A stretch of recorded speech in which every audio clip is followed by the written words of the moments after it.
I remember a funny story. So at this point, I'm 3-0, 4-0. I had a couple wins there and got to 5-0. And he had a guy there named Alfred Ankama, who is this guy from Ghana, one of his fighters. And he was maybe 20 and 8 as a pro. He was an Olympian for Ghana at the 88 Olympics and kind of was mismanaged in his career. Should have been a world champion, but wasn't. So he was at the tail end of his career, and I go to spar with him one day. And at this point, I think I'm God's gift to boxing, and I'm 5-0, and I spar with, and I still have my old ringside headgear. But yeah, so this is probably my second or third month at the gym, maybe my second month at the gym, and so we're sparring, and for 3 rounds I'm outboxing him, and those old ringside headgear had the small little ear holes in them. Yeah. By round 4, he's hitting me in the body, and they're starting to hurt. By round 5, I'm exhausted, and he's beating the crap out of me. By the 6th round, he's just pummeling me like crazy. And every clinch I get in, I'm looking at Freddie and praying he'll stop the sparring, but he doesn't.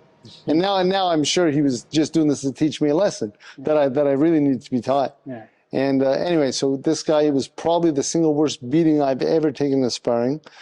After the 6 rounds, I was done.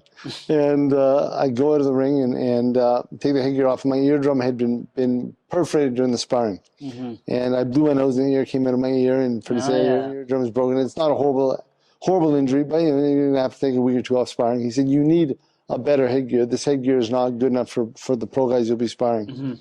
And so he says, Joe Chavez, who was an old cut man. I don't know if you remember Joe or not. I've heard of him, yeah. Awesome guy. Yeah. He passed away a few years ago, but he used to bring raised equipment up from Mexico, the big ear muff, headgear. And so he said, that's the best you can buy, and he comes up about once a month. The next time he comes up, you should buy a set from him.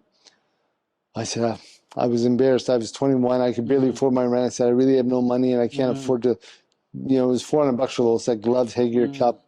And so I go in the gym about 3 weeks later, and there's all the equipment. Freddie had bought it for me.